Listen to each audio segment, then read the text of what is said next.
Good evening, students. Beta, this one is your lecture number 5 for the chapter How do organism reproduce? Okay. So, I hope कि आप अपने efforts day by day add करते जा रहे हैं. And I really appreciate your response regarding your Monday test. बहुत ही अच्छे नंबर आए हैं आपके अगर आपने फेयरली किया है तो. बेटा अगर आपके ये फेयर नंबर है तो मैं आई एम डैम श्योर कि आपके बहुत ही अच्छे नंबर आएंगे आपके बोर्ड एग्जाम्स में. लेकिन कुछ बच्चे ऐसे हैं जिन्होंने चीटिंग भी की है. ठीक है, मुझे पता चल जाता है क्योंकि आपकी जब मैंने नोटबुक चेक की थी तो मैंने आपसे कुछ क्वेश्चंस किए थे. ठीक है, कुछ बच्चे हैं ऐसे जो अनफेयरली काम कर रहे हैं. बेटा ऐसा मत करो. ठीक है, आप ऐसा कर रहे हैं तो आप सिर्फ और सिर्फ अपने आप को धोखा दे रहे हैं. ठीक है ना, क्योंकि देखो हम अपना काम कर रहे हैं, आपके पेरेंट्स ने अपना काम किया, आपका काम पढ़ाई करना है. लेकिन अब आप अगर अच्छे से पढ़ाई नहीं कर रहे हैं, आप चीजों को जस्ट यूं सोच रहे हैं कि आपके टीचर्स को पता नहीं चल रहा है और आप सिर्फ अच्छे नंबर्स अटेन कर रहे हैं.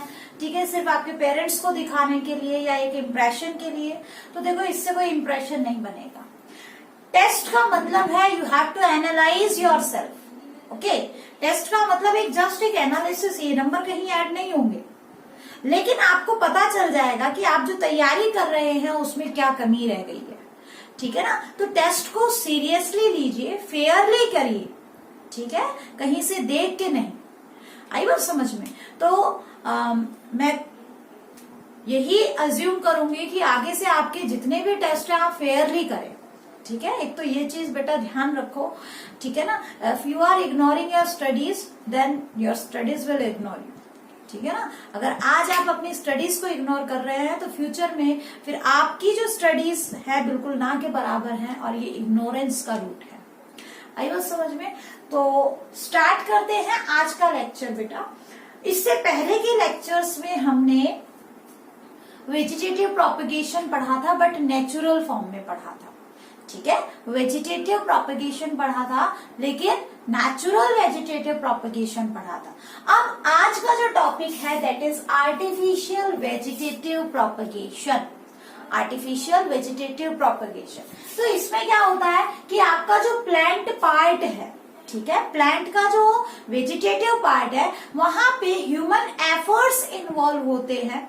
ठीक है ना, in order to obtain specific type of plant. ठीक है, आपका एक प्लांट के अंदर हमारे ह्यूमन एफर्ट्स जो है वो कहीं ना कहीं वहां पे इन्वॉल्व होते हैं, यानी ह्यूमन बीइंग की इन्वॉल्वमेंट होती है. ठीक है, तो how will you define artificial vegetative propagation? An artificial vegetative propagation, in artificial vegetative propagation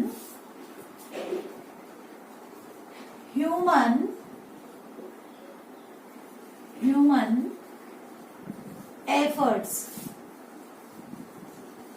are also present for production of new plants from vegetative part of vegetative parts of parental plant. ठीक है, parental plant के vegetative part से जब नया plant grow कर रहा है तो उसमें कुछ ह्यूमन एफर्ट्स भी ऐड हो जाते हैं. That is known as your artificial vegetative propagation. It is of 3 types. ठीक है, इसकी बेसिकली 3 टाइप्स होती हैं. कौन कौन सी? एक तो आपने पढ़ना है यहाँ पे रूट कटिंग. ठीक है, सेकेंड आपको पढ़ना है लेयरिंग. ठीक है, थर्ड आपको पढ़ना है that is grafting. Cutting, layering and grafting. ठीक है, तो let's move one by one on different topics, cutting, layering and grafting. ठीक है,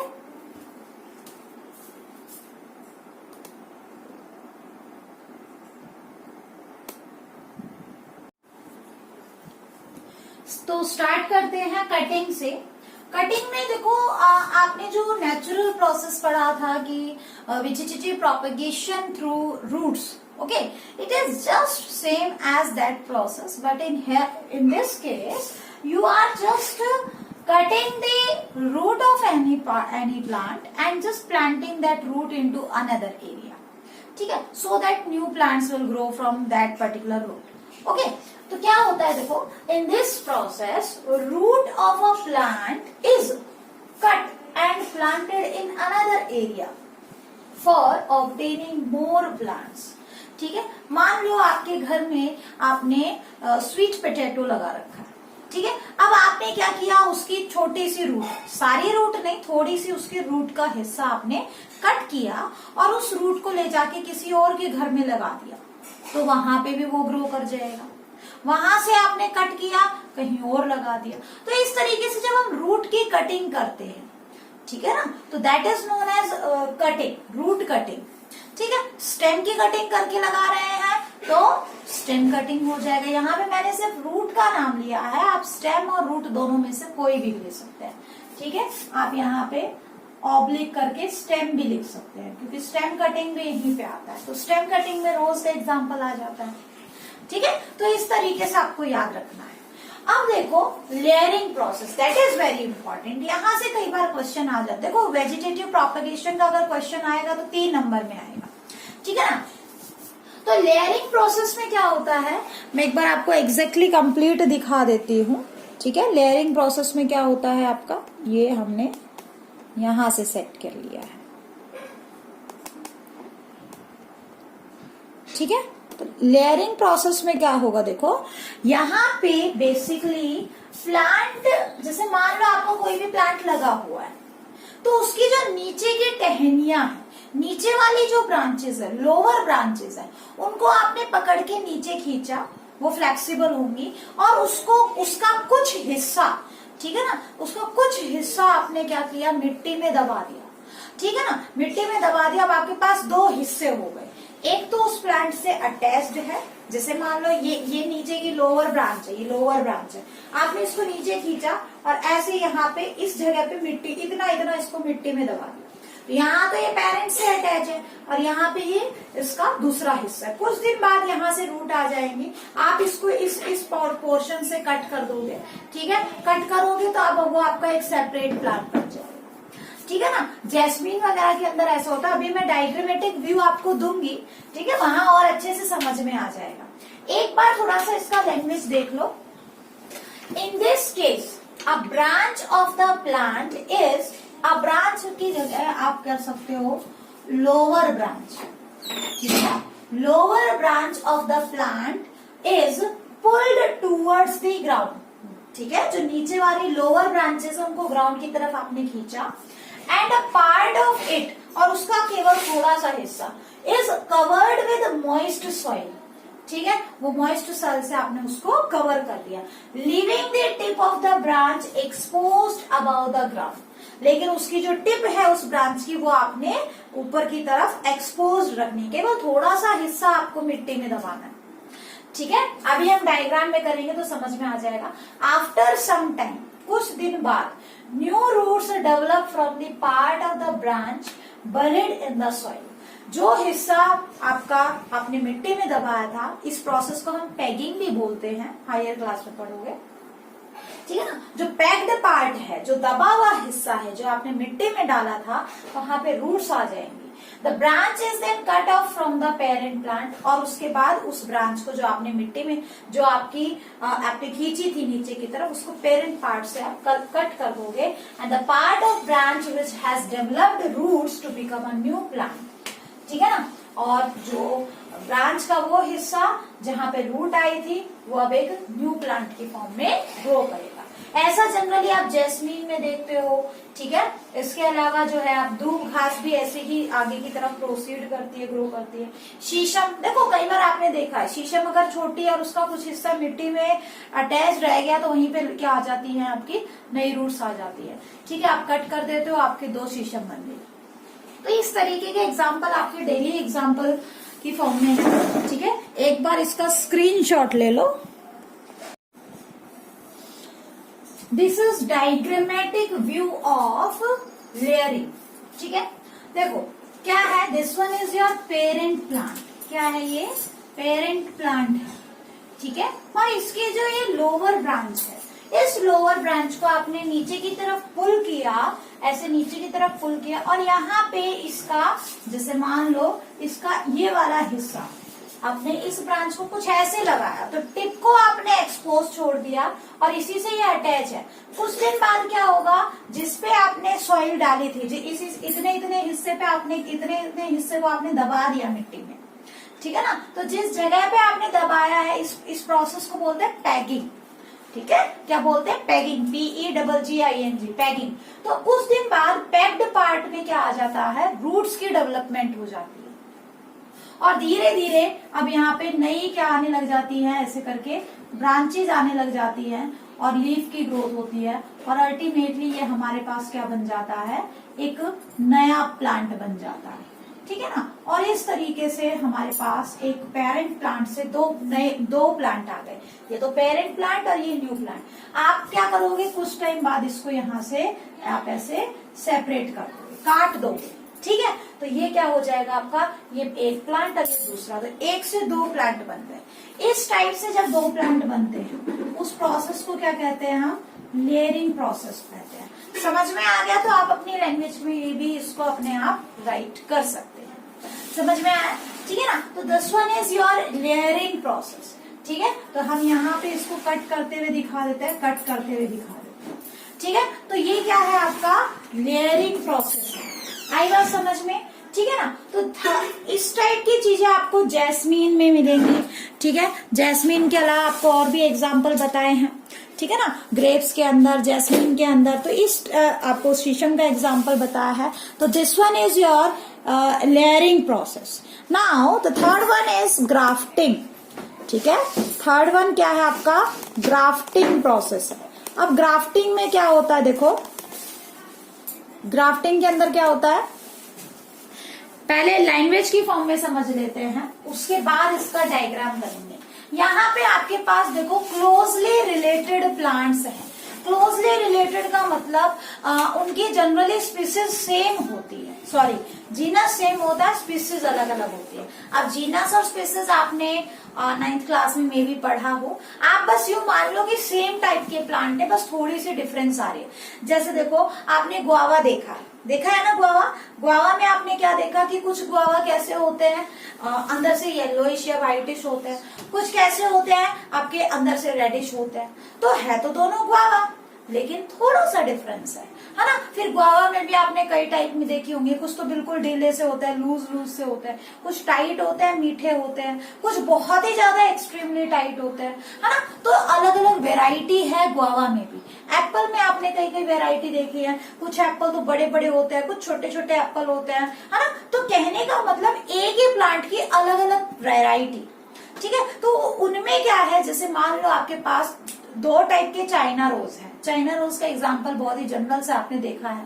आपके पास दो टाइप के चाइना रोज है। एक कैसा है, चाइना रोज भी छोड़ो, आपके पास रोज प्लांट है। एक का कलर क्या है, आपके पास पिंक है, एक का कलर रेड है। ठीक है, और एक का कलर आपका क्या है, आपका येलो कलर है, किसी का व्हाइट कलर है, बहुत सारे हैं। अब आप चाहते हो कि ये सारे कलर वाले फ्लावर अगर एक ही प्लांट पे लग जाए तो क्या, बहुत अच्छी बात है ना। आपका वैरायटी तो बढ़ जाएगी और सॉइल आपकी एक ही प्लांट यूज कर रहा है। तो ऐसा करने के लिए हम क्या करते हैं, हम अपने डिजायर के अकॉर्डिंग जो भी हमारे, जैसे मान लो आपके पास कोई ऐसा प्लांट है जिसका रूट सिस्टम बहुत अच्छा है, ठीक है, कोई दूसरा प्लांट है जिसका शूट सिस्टम बढ़िया है, या आप यूं कहो कि कोई एक प्लांट है आपके पास, एक ब्रांच पे तो क्या आए, आपका एक टाइप का फ्रूट आए और दूसरी ब्रांच पे उसी की दूसरी वेराइटी आए। ठीक है ना, उस केस में हम क्या करते हैं, ग्राफ्टिंग, हिंदी में बोलते हैं कलम चढ़ाना। कलम जो चढ़ाते हैं, ठीक है, मोस्टली बच्चों ने नाम सुना होगा। कलम चढ़ाना मतलब कि आपके पास एक अमरूद है, एक वैरायटी का है, तो उसकी एक ब्रांच तो आपने छोड़ दी उसके लिए, उसका जो है रूट शूट सेम यूज हो रहा है, लेकिन दूसरी ब्रांच पे आपने क्या किया, उसको एक जगह से काटा, ठीक है, काटा तो आपका कुछ हिस्सा तो क्या रह गया उसी पेरेंट पॉट। जैसे मान लो ये आपका मेन प्लांट है, ठीक है, इसके ऐसे 2 ब्रांचें हैं, तो एक ब्रांच तो आपने इसकी खुद की छोड़ दी और इस वाले प्लांट को यहां से क्या किया, कट किया और इस पे किसी दूसरी वैरायटी का प्लांट जोड़ दिया। ठीक है ना, आई बात समझ में। तो रूट तो किसी दूसरे प्लांट की यूज हो रही है और शूट किसी और प्लांट का यूज हो रहा है। ठीक है ना, और अब जो ये पूरा कंप्लीट प्लांट बना जिसमें रूट किसी और प्लांट की, शूट किसी और प्लांट का, उसको क्या कहेंगे हम, कंपोजिट प्लांट। आई बात समझ में, क्या कहोगे, कंपोजिट प्लांट। तो कंपोजिट प्लांट हम बनाते हैं जिसमें रूट पार्ट किसी एक प्लांट का रहता है, शूट पार्ट किसी दूसरे क्लोजली रिलेटेड प्लांट का रहता है। ठीक है, और एक कंपोजिट प्लांट दोनों को मिलाते हैं, मिला के थोड़ी दिन के लिए उसके ऊपर क्ले लगा के और उसको टाइटली पैक कर देते हैं। प्रोफेशनलिस्ट की जरूरत पड़ती है इसमें, हॉर्टिकल्चरिस्ट की जरूरत पड़ती है यहाँ पे। एक आम इंसान जनरली ऐसा नहीं कर सकता। ठीक है ना, तो इस प्रोसेस को हम बोलते हैं ग्राफ्टिंग। अब देखो, वो हिस्सा, वो प्लांट का पार्ट जिसका रूट सिस्टम यूज होता है उसको तो बोलते हैं स्टॉक, और जिसका शूट सिस्टम यूज होता है उसको बोलते हैं शियोन।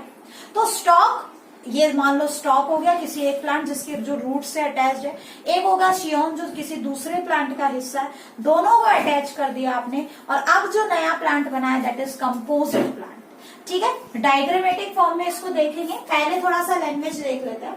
इन this case 2 closely related plant are combined to form a new composite plant. ठीक है, having root system of one type of plant and shoot system of another type of plant. ठीक है, तो स्टॉक क्या है, स्टॉक वो हिस्सा है, द पार्ट ऑफ प्लांट जिसका रूट सिस्टम कंपोजिट प्लांट में यूज होता है, whose root system is present in composite plant. ठीक है, कंपोजिट प्लांट यानी कि नया प्लांट जो आपका बना। शियोन क्या होता है, scion is part of plant whose shoot system is present in a composite plant. समझ में आया, तो आपके पास स्टॉक एंड शियोन 2 चीजें मिली आपको, दोनों को ज्वाइन करके आपने एक नया प्लांट बना दिया, कंपोजिट प्लांट। तो एक बार इसका डायग्रामेटिक व्यू ले लेते हैं। ठीक है, इसका डायग्रामेटिक व्यू ले लेते हैं। तो बेटा देखो, डायग्राम की फॉर्म में अगर हम देखें, ठीक है, डायग्राम की फॉर्म में अगर हम देख रहे हैं तो आपको कैसे दिखाई देगा। देखो, मान लो ये आपका कोई एक प्लांट है, ठीक है, ये कोई प्लांट है जिसका आपने रूट सिस्टम यूज किया है। ठीक है, जिसका आपने रूट सिस्टम, इसका रूट सिस्टम बहुत अच्छा है तो आपने इसका रूट सिस्टम यूटिलाइज किया।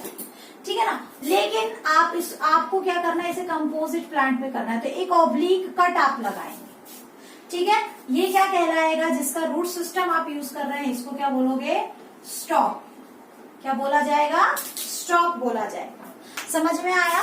ठीक है, ऐसे ही आप जिस प्लांट का शूट पार्ट यूज करना चाहते हैं, ध्यान रखना दोनों प्लांट क्लोजली रिलेटेड होने चाहिए। ये हो गया शूट प्लांट, किसी दूसरे प्लांट का शूट वाला छोटा सा हिस्सा।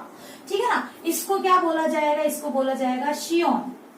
ठीक है, ये किसी दूसरे प्लांट का है। अब आपने क्या किया, आपने स्टॉक और शियोन को एक साथ कंबाइन किया, ये तो हो गया आपका स्टॉक। ठीक है, ये इसकी रूट्स, और इसी के ऊपर आपने ऑब्लिक कट किया हुआ शियोन अटैच कर दिया ऐसे करके। ठीक है, और इन दोनों को आपने क्या किया, क्ले लगा के, पॉलिथीन लगा के और इसको कुछ टाइम के लिए बांध दिया है ऐसे करके। ठीक है, अब ये क्या है, स्टॉक और शियोन। स्टॉक जिसका रूट सिस्टम, एक प्लांट है जिसका रूट पार्ट यूज हो रहा है। ठीक है, शियोन क्या है आपका दूसरा क्लोजली रिलेटेड प्लांट जिसका शूट पार्ट आप यूज कर रहे हो। ठीक है ना, और अब ये जो नया प्लांट आपका बन गया, ठीक है, अब यहाँ पे क्या होगा, रूट सिस्टम तो किसी एक प्लांट का यूज हो रहा है और शूट सिस्टम किसी दूसरे प्लांट का यूज हो रहा है। This is known as composite plant. इसको क्या बोलोगे, कंपोजिट प्लांट बोलेंगे। समझ में आया।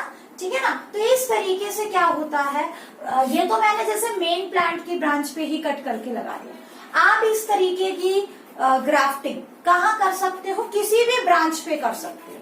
ठीक है। बट इम्पोर्टेंट क्या है, ध्यान रखना, ग्राफ्टिंग केवल वहीं पे की जाती है ऐसे प्लांट में जिनके अंदर सेकेंडरी ग्रोथ होती है, यानी कि आपके डाइकोटिलेडन प्लांट में।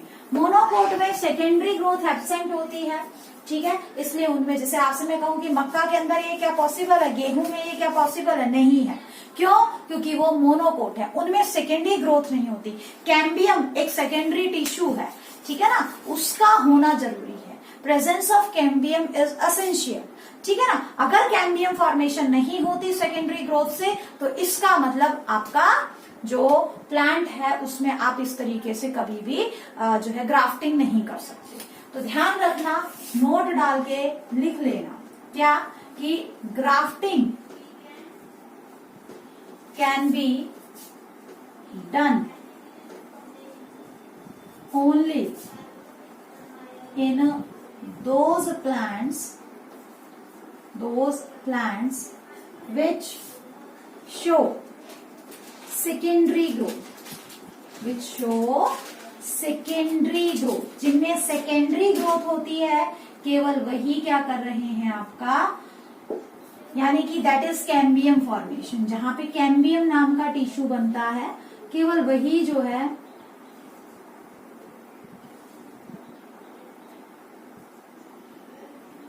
इसको छोड़ ही दो, ठीक है। एग्जाम्पल के लिए आप जितने भी डाइकोट प्लांट है, आप आम में कर सकते हो, आप इसको मैंगो में कर सकते हो, यानी कि मैंगो में कर सकते हो, ऑरेंज में कर सकते हो, ठीक है। तो इस तरीके से जो डाइकोट प्लांट्स होते हैं जनरली उनमें कर सकते हो, सभी में नहीं, ठीक है। आज का लेक्चर थोड़ा लेंदी हो गया है। कल के लेक्चर में हम पढ़ेंगे इंपॉर्टेंस ऑफ वेजिटेटिव प्रोपगेशन, ठीक है, और टिश्यू कल्चर, ठीक है ना। क्योंकि सिर्फ अगर मैं टिश्यू कल्चर करवाती तो वो लेक्चर ज्यादा छोटा हो जाएगा, ये लेंथी ज्यादा हो जाएगा, तो हम थोड़ा मेंटेन करते हुए चलेंगे।